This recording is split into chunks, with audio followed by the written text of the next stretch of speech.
संविधान इसलिए खतरे में है क्योंकि आप SC/ST का सब प्लान जो है वो आप बंद कर रहे हो। संविधान इसलिए खतरे में है कि आरक्षण के द्वारा जो सरकारी नौकरी निकलनी थी वो आपने नौकरियां बंद कर दी हैं। संविधान इसलिए खतरे में है क्योंकि 2004 के बाद आप निजीकरण, कॉन्ट्रेक्चुअल सिस्टम और ठेकेदारी प्रथा लेकर आ गए ताकि हमें नौकरियां ना मिले। संविधान इसलिए खतरे में कि जो हमारे बच्चों को स्कॉलरशिप मिल रही थी वो स्कॉलरशिप आपने बंद कर दी है। संविधान इसलिए खतरे में है क्योंकि आप निजीकरण के माध्यम से कोई लेटरलिटी ला रहा है, कोई फेलोशिप ला रहा है और उसके बाद हमारे लोगों को आरक्षित सीटें भी नहीं दी जा रही है। संविधान इसलिए खतरे में कि जब वकीलों को नॉमिनेट किया जाता है attorney general, solicitor general, PP, तो उसमें वो आरक्षण का प्रावधान नहीं कर रहे हैं और वो उस एक ही कम्युनिटीज को लगाए जा रहे हैं। संविधान इसलिए खतरे में कि जब हमें हमारे लोगों को कहीं घोड़ी पर नहीं चढ़ने दिया जा रहा, आज भी 75-77 साल बाद ये हमें मूछे रखने पर मार दिया जाता है, ये हमारे लोगों पर पेशाब कर दिया जाता है, ये हमारे साथ हाथरस जैसे जघन्य कांड होते हैं, ये हमारे बच्चे जो PhD कर रहे हैं, रोहित वेमुला, उनको इतना प्रताड़ित किया जाता है कि पायल तड़वी को इतना प्रताड़ित किया जाता है कि उन्हें फांसी लगानी।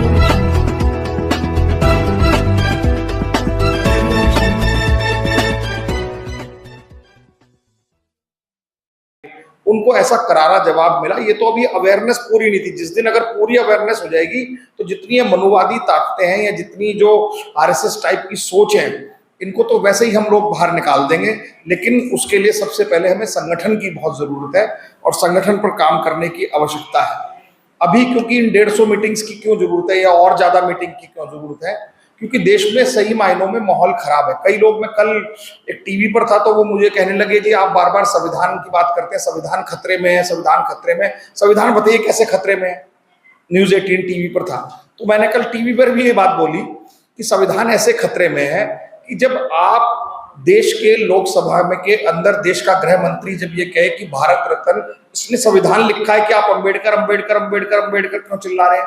संविधान इसलिए खतरे में है क्योंकि आप SC/ST का सब प्लान जो है वो आप बंद कर रहे हो। संविधान इसलिए खतरे में है कि आरक्षण के द्वारा जो सरकारी नौकरी निकलनी थी वो आपने नौकरियां बंद कर दी हैं। संविधान इसलिए खतरे में है क्योंकि 2004 के बाद आप निजीकरण, कॉन्ट्रेक्चुअल सिस्टम और ठेकेदारी प्रथा लेकर आ गए ताकि हमें नौकरियां ना मिले। संविधान इसलिए खतरे में कि जो हमारे बच्चों को स्कॉलरशिप मिल रही थी वो स्कॉलरशिप आपने बंद कर दी है। संविधान इसलिए खतरे में क्योंकि आप निजीकरण के माध्यम से कोई लेटरलिटी ला रहा है, कोई फेलोशिप ला रहा है और उसके बाद हमारे लोगों को आरक्षित सीटें भी नहीं दी जा रही है। संविधान इसलिए खतरे में कि जब वकीलों को नॉमिनेट किया जाता है attorney general, solicitor general, PP, तो उसमें वो आरक्षण का प्रावधान नहीं कर रहे हैं और वो उस एक ही कम्युनिटीज को लगाए जा रहे हैं। संविधान इसलिए खतरे में कि जब हमें हमारे लोगों को कहीं घोड़ी पर नहीं चढ़ने दिया जा रहा, आज भी 75-77 साल बाद ये हमें मूछे रखने पर मार दिया जाता है, ये हमारे लोगों पर पेशाब कर दिया जाता है, ये हमारे साथ हाथरस जैसे जघन्य कांड होते हैं, ये हमारे बच्चे जो PhD कर रहे हैं, रोहित वेमुला, उनको इतना प्रताड़ित किया जाता है कि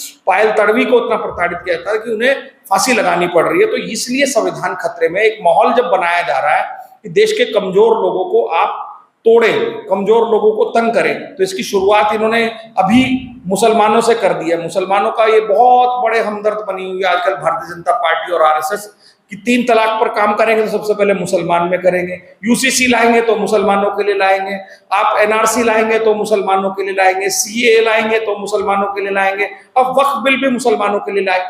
कल भी मैं इस बात को एक टीवी पर बोल रहा था कि आप इतने बड़े मुसलमानों के शुभचिंतक हो कि देश बहुसंख्यक है, हिंदू हिंदू हिंदू बात करते हो, तो देश के 80-90 करोड़ में इनके लिए भी तो कोई कानून ले आओ। जब आप धर्म के लिए कानून लाते हो तो केवल वो एक मुसलमानों के लिए क्यों ला रहे हो? आपकी धार्मिक संस्थाएं जो है क्या उनमें भ्रष्टाचार नहीं है? क्या सिखों की जो धार्मिक संस्थाएं उनमें भ्रष्टाचार नहीं है? गुरुद्वारा मैनेजमेंट कमेटी में बहुत सारे भ्रष्टाचार के केस आए हैं। अभी हमारे तिरुपति बालाजी में बहुत सारे भ्रष्टाचार के केस आए हैं, हमारे वैष्णो देवी श्राइन बोर्ड में बहुत सारे भ्रष्टाचार के केस आए। तो उनके लिए भी ऐसा ही कानून बनाना चाहिए जैसा वक्फ बोर्ड के लिए कानून बना रहे हो। उनके लिए भी क्या हिंदू बहनों का या सिख बहनों का तलाक नहीं हो रहा? उनके भी तलाक के केसेस बहुत ज्यादा है ना। तो फिर आप ट्रिपल तलाक की बात कर रहे हो, तो इनके तलाक के लिए भी वो ऐसे सरलीकरण का काम करना चाहिए था। केवल और केवल ये एक तरीके से, जिस तरीके से कल पश्चिम बंगाल में जो थोड़ा मोड़ा दंगा हुआ है, ये दंगे की भूमिका तैयार की जा रही है। देश में एक ऐसा माहौल बनाया जा रहा है कि देश में धर्म के नाम पर, जाति के नाम पर, प्रांत के नाम पर अभी एक दंगा और छेड़ दिया जब हम संविधान के खतरे की बात करते हैं। क्योंकि बाबा साहब ने जब इस संविधान को बनाया तो उन्होंने सबको आजादी दी थी कि जो सबसे कमजोर, सबसे छोटा, चाहे वो अकेला ही आदमी हो, एक धर्म को मानता और उस धर्म का एक ही उपासक हो, उसको भी उतना ही अधिकार है जितना बहुसंख्यक को है। आज ये भाषावाद पर आ गए हैं। अब ये क्या कर रहे हैं, साउथ के लोगों पर जबरदस्ती करें, आप हिंदी बोलिए, आप हिंदी लिखिए। तो कहीं ना कहीं ये एक जो सरकार है, ये मानसिकता है, ये भाषा के नाम पर झगड़ा कराना चाहती है, प्रांत के नाम पर झगड़ा कराना चाहती है। अभी देखिए इनकी महाराष्ट्र में सरकार आई है, जो बेचारे हमारे चौकीदार हैं, कंडक्टर हैं, टैक्सी ड्राइवर है, उनको मारा जा रहा है। कह रहे आप मराठी क्यों नहीं बोल रहे, आप मराठी सीखिए अगर महाराष्ट्र में रहना है तो ये इस देश में जिस तरीके से टुकड़े टुकड़े कर सांप्रदायिक ताकतें जो है आगे अपना बोलबाला कर रही है, इसके लिए हमें सबको इकट्ठे होना है, क्योंकि इस पूरे देश की जो ताकत है वो संविधान है, जिसकी वजह से मैं समझता हूं कि ये हम सब लोग यहाँ पर अब जो खुले सांस में आजादी ले रहे हैं, या बैठ के बात कर रहे हैं, मीटिंग कर रहे हैं, खा रहे हैं, पी रहे हैं, हंस रहे हैं, बोल रहे हैं, सब इस संविधान की देन है। नहीं तो अगर ये पुराने ग्रंथों की अगर बात करें तो उनमें तो हमें कहीं रखा ही नहीं गया है। तो अगर आप वर्ण व्यवस्था भी देखें तो आप लोग तो पैरों से अगर आपका जन्म हुआ है, तो इस तरीके की बातें जो उन ग्रंथों में बताई गई है, ये सब संविधान के आने के बाद, बाबा साहब की, फूले अम्बेडकर विचारधारा के बाद हम सब लोगों ने अपने जीवन में एक बदलाव लाने का काम किया है। लेकिन अब परिस्थिति फिर दोबारा सरकार वही चाहती है कि किसी तरीके से इनकी पुनरावृत्ति करी जाए। जब जब हमें जैसे सरकारी नौकरी मिली तो उसके बाद थोड़ा हमारा पालन पोषण ठीक हुआ था, लेकिन आज जिस तरीके से सरकारी नौकरियों पर इन्होंने कुठाराघात किया निजीकरण के माध्यम से, और निजी संस्थाओं में भी हमारा कहीं कोई आरक्षण व्यवस्था नहीं है। तो आप देखिए देश में अगर लगभग 23-24 करोड़ शेड्यूल कास्ट और शेड्यूल ट्राइब होंगे तो सरकारी नौकरी कितनी निकलती है, कितने लोग आईएएस बनते होंगे? पूरे देश में एक साल में 1500 लोग बन जाते होंगे शेड्यूल कास्ट में। तो आप सोचिए कि बाकी लोग जो हैं उनके साथ कितनी दुर्व्यवस्था होती होगी, या वो कितने लोग बिजनेस में हैं, या कितने लोग और काम में आगे बढ़ रहे हैं। इस पर बहुत सोचने समझने का समय है और बड़ा क्रूशल समय है। इसीलिए इन मीटिंग्स का करना बहुत जरूरी है कि ये जो विचारधारा है, ये जो पार्टियां हैं जो इस वक्त सत्ता में और बहुत तेजी से आगे बढ़ रही हैं, अगर ये पूर्ण रूप से आगे चली गई तो हमारा ये सांस लेना भी दुभर कर देगी। आज ये दूसरी संस्थाओं की तो जांच कर रहे हैं। आज ये यूट्यूब पे हमारा ये साथी है अपना विकास, इन जैसे जो यूट्यूबर हैं, क्योंकि एक तो गोदी मीडिया है जो दिखाती केवल सरकार की अच्छी अच्छी बातें हैं, लेकिन जो यूट्यूबर्स हैं आज इनके खिलाफ शिकंजा कसने की बात है कि संस्था बन गई कि अगर ये सच्चाई दिखा रहे हैं, हमें एक्सपोज कर रहे हैं, तो इनके खिलाफ भी एक कानून बना दिया जाए। लेकिन अपनी जो इनकी खुद की संस्था है विश्व हिंदू परिषद जो है वो रजिस्टर्ड नहीं है, और आरएसएस भी रजिस्टर्ड नहीं है। और अभी झंडे वालान पे आरएसएस ने 425 करोड़ रुपए का दफ्तर बनाया है। 425 करोड़ रुपए का, जितना बड़ा सिविक सेंटर एमसीडी का उससे भी बड़ा बनाया है। 38 मंजिल का दफ्तर है। कोई पूछे इनसे कि भाई साहब इस संस्था को किसने पैसे दिए हैं, कहाँ आपने आईटीआर दिए, इनकम टैक्स कौन दे रहा है, उस पर ईडी कोई काम नहीं कर रही, उस पर सीबीआई कोई काम नहीं कर रही, उस पर इनकम टैक्स कोई काम नहीं कर रही, उस पर एनआईए कोई काम नहीं कर रही कि इनको किन भ्रष्ट लोगों ने, किन बिजनेसमैनों ने संस्था में दिया और कितना टैक्स ये संस्था गवर्नमेंट को पे कर रही है। तो इसलिए ये केवल और केवल अपनी संस्थाओं को, भारतीय जनता पार्टी के आप जिला के दफ्तर देखिए तो वो करोड़ों करोड़ों रुपए के हैं। मतलब एक पार्टी जो बहुत साल सत्ता में रही उसके पास आज अपना दफ्तर नहीं है, लेकिन जो पार्टी अभी 10 साल से सत्ता में उसके पास देश में हजारों दफ्तर है, वो किस सबके पैसों से है। तो आज ये पूरा धन संपदा, जितनी सारी जमीन दौलत जायदाद, ये सब सरकार के संस्थान जो है केवल कुछ चंद पूंजीपतियों तक देना चाहते हैं, और वो पूंजीपति जो है वो इनके यार दोस्त हैं, उन्हीं के थ्रू ये पूरे देश की इकोनॉमी को कब्जा करना चाहते हैं। इसलिए मैं समझता हूं कि इस वक्त देश में बहुत बुरे हालात हैं और संविधान को खतरा है। देश में इतनी बुरी स्थिति, अभी दिल्ली की अगर बात करें, राजधानी की, दिल्ली में एक डिपार्टमेंट है Delhi schedule caste financial corporation, जो कि शेड्यूल कास्टों को लोन देते थे कि भाई चलो आप अपना कुछ काम कर लीजिए, जो लोग नौकरी नहीं कर रहे अपने स्वरोजगार करें। अभी पिछली स्थिति ये हुई है कि मैं खुद भी उसमें एक समय में डायरेक्टर था, तो सारे एम्प्लॉय इकट्ठे होकर आए थे। आज वो संस्थान ही बिल्कुल डूब गया है और उनके एम्प्लॉयज को पिछले 8 महीने से तनख्वाह नहीं मिल रही है। जिस संस्थान के का काम लोगों को स्वावलंबन कर आत्मनिर्भर बनाना था, लोन देना था, करोड़ों रुपए के उसके पास पैसे थे, आज वो खुद दिवालिया हो गया है। आज देखिए दिल्ली में जो बच्चों को स्कॉलरशिप मिलती थी, अंबेडकर प्रतिभा योजना, वो पिछले 4 साल से बंद है। आप कह रहे हो कि हमारे बच्चों को हम आगे बढ़ाने की बात करेंगे, जब सरकार हमें जो हमारी योजनाएं थी उन योजनाओं को एक के बाद बंद करके जा रही है, तो फिर हम कैसे काम करेंगे। जहां जैसे इस चौपाल में आप बैठे हुए, रोड उसमें आए हो, ये सब SC/ST सब प्लान के पैसों से बना था। अभी पिछले 4 साल से 5 साल से SC/ST सब प्लान को बंद कर दिया है इन्होंने, ऑफिशियल बंद कर दिया। कह रहे नहीं देते हम पैसे, जबकि SC/ST सब प्लान का मतलब था कि 15-16% जो देश में हमारी आबादी है, टोटल बजट का जो हिस्सा है वो उससे उन लोगों के बीच में लगेगा, उन बस्तियों में लगेगा, उनके ऊपर लगेगा। तो इस सब पर ये लोग इस तरीके का काम कर रहे हैं। इनकी सरकार थी, आपको ध्यान हो अगर, तो SC/ST एट्रोसिटी एक्ट को भी इन्होंने बड़ा ढीला कर दिया था। वकील साहब आपको तो ध्यान है, संघर्ष नहीं करते लोग, अगर लोग 2 अप्रैल रोडों पर नहीं आते तो इन्होंने SC/ST एक्ट को भी अबॉलिश कर दिया था। वो तो बाद में इनको मजबूरी में ऑर्डिनेंस लाकर उसको रोकना पड़ा, नहीं तो वो तो इन्होंने सुप्रीम कोर्ट के माध्यम से उसको डाइल्यूट ही कर दिया था। तो कहीं ना कहीं ये जो मानसिकता है, ये जो सरकार है इस वक्त, ये कहीं ना कहीं बार बार टेस्टिंग करती रहती है कि अगर थोड़ा सा टेम्परेचर चेक करो, कोई नहीं बोला तो चलो आरक्षण हटा देंगे, थोड़ा टेम्परेचर चेक करो। इनके छोटे मोटे छुटभैया नेता कभी कभी कुछ कुछ बोलते रहते हैं। RSS के चीफ मोहन भागवत ने बिहार चुनाव में कहा था कि आरक्षण की अब समीक्षा होनी चाहिए, बहुत साल हो गए। आरक्षण की समीक्षा का मतलब क्या है कि अब आरक्षण हमें बंद कर देना चाहिए। तो ये इस तरीके की विचारधारा के लोग हैं जो कि कहीं ना कहीं हमारी जो थोड़ी मोड़ी भी सुविधा में मिल रही है, वैसे तो मैं समझता हूँ सुविधाओं का कोई बहुत लाभ हमें मिल नहीं रहा है, आरक्षण से भी हमें बहुत सारी नौकरियां नहीं मिल रही हैं। अगर आरक्षण का अगर हम देखें, बैकलॉग जो है वो पूरे हर विभाग में हजारों नौकरियां खाली है। मैंने खुद RTI लगाई थी और केस डाला था, तो दिल्ली में पिछले 12 साल में केवल 429 सरकारी नौकरी निकली है। अब आप सोच लीजिए 429 में टोटल शेड्यूल कास्ट को कितनी मिली होंगी, 20, 25, 30।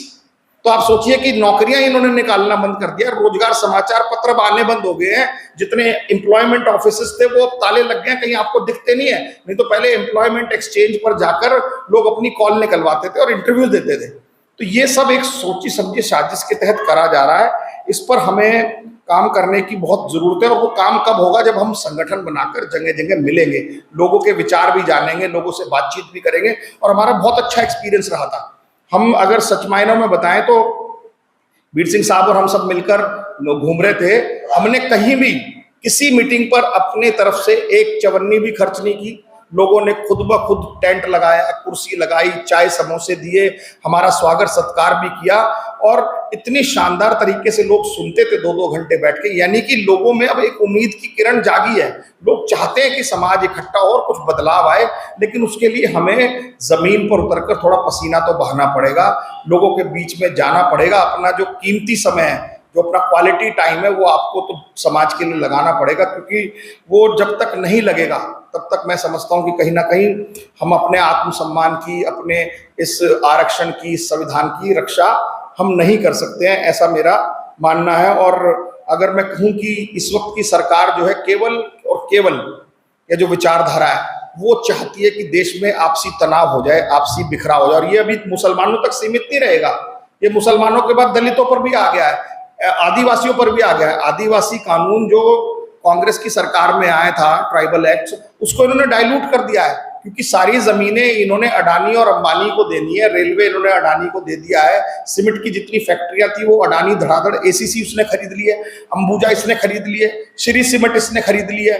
तो ये एक एक करके सारे जल जंगल जमीन को घेर रहे हैं, हमारे आरक्षण व्यवस्था को घेर रहे हैं, हमारे संविधान को खत्म करना चाहते हैं, माइनॉरिटीज के हक हकूक को खत्म करना चाहते हैं। और देश में चंद मुट्ठी भर जो लोग हैं, यानी कि जिन्हें हम 10% कहते हैं, वो पूरे देश पर पहले से काबिज थे, और इस सरकार के आने के बाद उनके मनोबल और हौसले बहुत दूर हुए हैं। अगर आज की सरकार या आज की विचारधारा से 5-7 शब्द अगर कह दो कि ये नहीं बोलने, तो उनके पास अपना बताने के लिए कुछ नहीं है कि क्या हमारा इतिहास था और हमने अभी तक अपनी सरकार में क्या किया है। उनके पास केवल 3-4 काम है। एक तो वो हिंदू मुस्लिम हिंदू मुस्लिम हिंदू मुस्लिम करेंगे, एक वो मंदिर मस्जिद करेंगे, एक वो हिंदुस्तान पाकिस्तान करेंगे, एक शमशान कब्रिस्तान करेंगे। तो इस तरीके की जो बातें हैं वो हमेशा कर करके जो मुख्य मुद्दे हैं, मुख्य मुद्दे आज देश में सबसे ज्यादा बेरोजगारी चरम पर है। आज मुख्य मुद्दा यह है कि देश इतना जवान देश है, 65% युवा हैं जो 30 साल से नीचे हैं। और आज आप अगर किसी युवा से बात कर लो, यहाँ भी पीछे हमारे बड़े साथी युवा बैठे हैं, इसकी टेस्टिंग यहीं से कर लो, क्या इस प्रांगण में बैठे हम 100 लोगों में से जो इतने युवा हैं 30 साल 35 साल से नीचे, क्या किसी कोई सरकारी नौकरी में है? भैया हाथ खड़ा कर दो, नहीं है, बताइए। तो आप यहीं से टेस्टिंग कर लीजिए कि देश में सबसे ज्यादा अगर कोई मुख्य मुद्दा है, हिंदू मुस्लिम नहीं है, मंदिर मस्जिद नहीं है, शमशान कब्रिस्तान नहीं है, हिंदुस्तान पाकिस्तान नहीं है, मुख्य मुद्दा है बेरोजगारी, मुख्य मुद्दा है महंगाई। हमारी इतनी बहनें माताएं बैठी हैं, पूछिए जो सामान है घर का रोज डेली रूटीन का, चाहे वो आटा हो, दाल हो, चावल हो, चीनी हो, गैस सिलेंडर हो, सब पेट्रोल हो, डीजल हो, बिजली का बिल हो, बच्चों के स्कूल की फीस हो, वो 4 गुना बढ़ गई है। ताकि इससे ध्यान हटे, इसीलिए नए नए रोज शगुफे लेके आएंगे, कभी वक्फ कानून लेके आ जाएंगे, कभी रामनवमी पर। आज से पहले हम देखिए, देश में हम बहुसंख्यक लोगों को बताया जा रहा है कि हिंदूवादी सरकार है, लेकिन हिंदू खतरे में है। अरे भैया, 80-90 करोड़ लोग खतरे में है, और वो बेचारे 10-20 करोड़ लोग पूरे देश को खतरा पैदा कर रहे हैं, और सरकार किनकी? आप हिंदूवादी सरकार है। तो ये देश के लोगों को भटकाने का काम इस वक्त सरकार कर रही है, मानसिकता कर रही है। इसको समझने की आवश्यकता है।